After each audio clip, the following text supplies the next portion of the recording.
Yes, people, welcome back to my channel and welcome back to my 100k FTMO challenge. This week saw us trading the last week of February, closing in the month and starting off a new month. Today, the date is currently Sunday, the 3rd of March, so starting off a new month this week. And we're just picking up where we left off from the previous week, so which was this last EU trade here. Ended that week at 1.5% up in profit, so starting this week up 1.5%. So this week we only had like 3 trades on the account, as you can see here. It was pretty much break even week in terms of profit wise. We'll go through the trades and what I was thinking through each one. It could have been a profitable week, but I'll explain as you see in the second trade that we had. So basically starting off with the first trade, it was on Monday the 26th, so first day of the trading week. We had our setup pretty much form on EU. I'm going to open that up now so you can see. So this is what we're looking at on EU. So the reasons for the trade, obviously we had the run into buy side liquidity, which tapped into a 15-minute fair value gap, and then we had a 5-minute market shift, which you could also see on the 15-minute. We had that displacement candle there which broke market structure, left a 5-minute fair value gap and a 15-minute fair value gap. You can both see on both those time frames, looking to enter on the 5-minute when it came up and tapped back in, which we did. We were just looking to target sell side liquidity, which is left over from the London session, so just easy hanging fruit here. I did kind of anticipate that it was going to be a low resistance liquidity run, as price didn't have like a lot of lows to break through down here. So I was just anticipating that it should have a nice run down into these lows down here.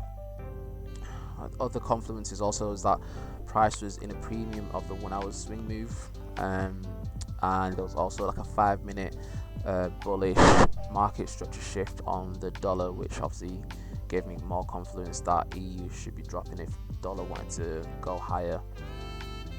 So after, you can see that price did have a nice reaction from that fair value gap, and then it later retraced back into it. So tapped in, had a nice reaction down, retraced back into it, could have got another entry here, and then it started making its way down again. But as you can see down here, it just failed to break this low, which it then had me thinking, is it price going to consolidate? Because I was anticipating that price did want to move down here into the same session, or at least the same trading day, but it failed to break that low. That was the second price leg, so it consolidated into the end of the trading day. At this point I should have closed, but I decided to hold overnight, and as you can see, price eventually took me out by 1 pip in the next London session the next morning, which is a bit annoying.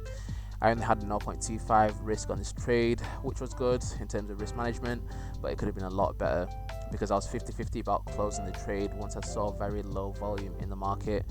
It gave me 2 opportunities actually to get out of break even, one right there and then another one right there as well towards the end of the trading day, but I didn't take it. So that's definitely one thing I can take into consideration, which I need to get better in terms of managing trades like this. Obviously sometimes like I'll keep it open if it's away from my entry, because then I can leave my stop loss at break even, but I wasn't able to do that on this time around, so I just left my stop loss where it was. Unfortunately got taken out within that liquidity run in London the next morning. So if I can go back to the charts right now, in hindsight I do see that move, and what price was doing, it was just engineering more liquidity, as you can see here. And here turns out I was the liquidity. So you got sell side down here, just engineering price, retail traders getting in, putting the stops above here, and then up here as well, where price had this double top, these relative equal highs as well, and people's stop losses have been there, people were shorting there. As you can see, my stop loss is above there as well, so I was part of that liquidity run, which it had in London the next morning. Came up above the midnight opening price, had that run above. I did want to get in once I got stopped out. There was another fair value gap, as you can see right here, which I was close to entering. It was in a 5 minute, I remember. So as price ran up, ran below these lows here, so this little market shift here, that's what I was looking at the next morning. Swept that, came underneath, returned back into it. You could have entered there with stops above that high. So for example, this is what I was looking at the next morning, but as I got stopped out, I did, and then you'd have been targeting down there. Yeah, as I got stopped out, you know, the psychology did kind of play to me and was like, oh, should I re-enter? Ideally, what I should have done with the risk management is I still entered with 0.5% of that 0.25, which would be what, 0.125. But I just wanted to see how price wanted to play out, so I did kind of get scared of pulling the trigger, which is a shame because it would have been a nice trade. As you can see, price ended up just falling and tanking to those targets that we did have later on, as you can see down here. So it would have been a nice trade, but it is what it is. There's 0.25 loss. Go back here. So that was Monday. Didn't trade in the PM session, and there was nothing really showing itself. Next trade came 2 days after, which was Wednesday. So before, this would have been a really nice trade. The confluence was there. Yeah, so this is what we're looking at in terms of the trade. Price ran into 4-hour sell side liquidity there and there, and then you had, after the London kill zone, price ran up aggressively with that market shift here. This was on the 5 minute time frame, left a fair value gap here and here, and then what it did, as you can see, as it got into the New York kill zone, price actually mitigated that area there, that 5 minute fair value gap, that little order block here. I'm pretty sure you guys can see as well, but it had that 2022 mental sheet model, you know, play itself out on the long time frame. You can literally, it was so clean that you can see it on the 5 minute. So you had the sweep below the low, had the market structure shift here as it broke that swing high, fair value gap. That's where I was entering. It was really clean entries. The price came down here. I'm got in around that area. I was looking at half of that fair value gap, got in as the price tapped in. It came down a little bit lower into that breaker block here, and then I was looking to target just this 50% here just to cover the losses from the previous trade. As you can see, after, this is not what we were looking at. We should be looking at this one here. Alright, cool. This was the price move after. So price aggressively came up, tapped in, well, literally came just below our take profit, and then the next candle broke through, so which would have been a very nice trade. Carried on moving up and then tapped into the buy side of liquidity up here. So if we had the full trade into the next session, it would have been a really nice trade as a 3-to-1. But I don't know how this happened, which is really frustrating, but it was only a $7 win. So at some point, because I was market executing, I'm not sure how it happened, but this candle, as it came up here, it just literally closed the trade. I don't know if I didn't set my take profit correctly, but frustrating because it would have been a really nice move. As you can see here, really clean trade, really clean price action.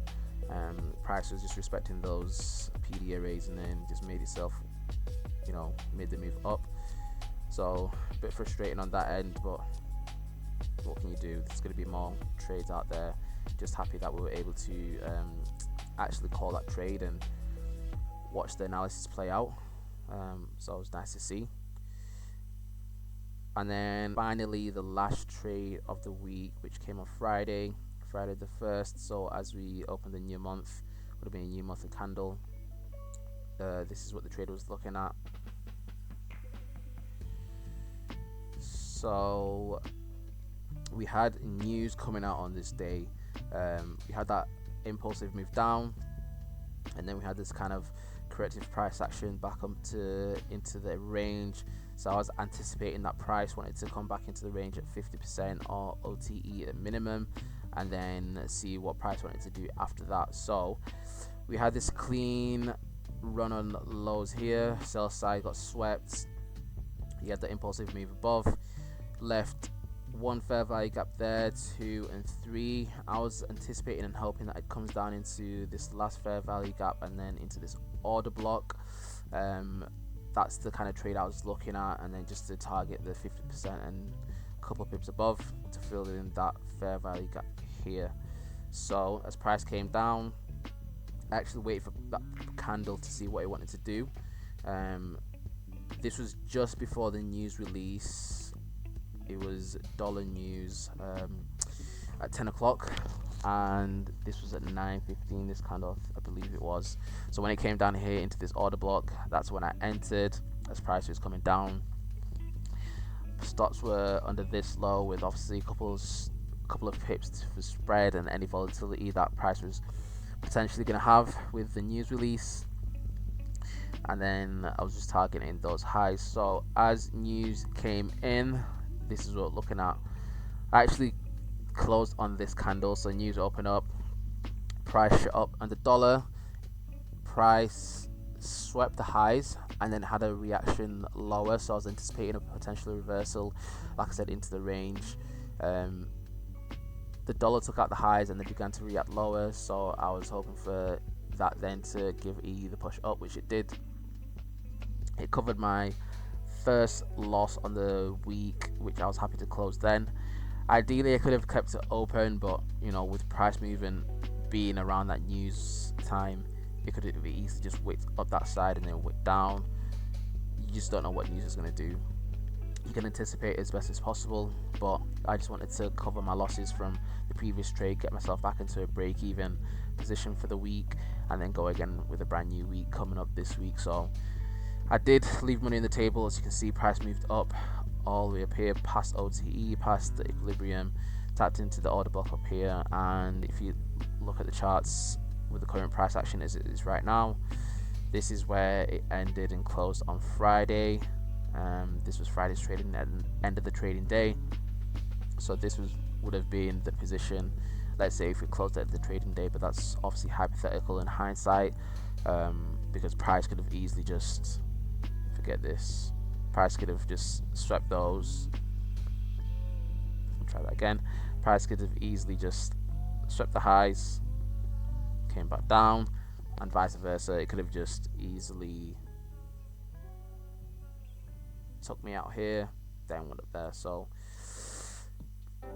we're all right with that position. I'm happy that I covered my losses from the loss before, and get myself into a break-even position to start off the new week.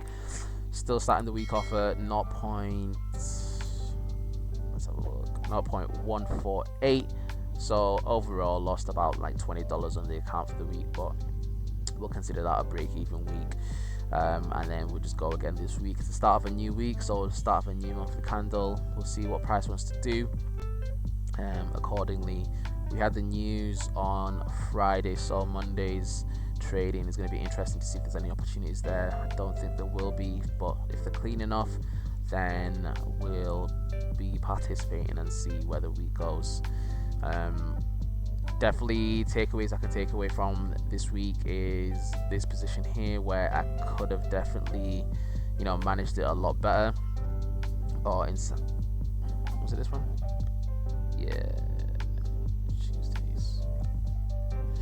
Yeah, this trade here, so I could have managed that a lot better in terms of leaving that position overnight, and kind of just anticipating that maybe that we were liquidity is just being edged into the market before that run up, and also being able to still be mechanical and take the trade after we take a loss.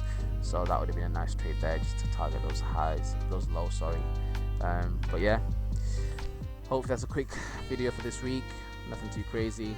As you can see on the account metrics, we're still pretty much flatlining at 0.15%, hovering about that, but looking to see what this new week can bring, and hopefully it's going to be a fruitful month.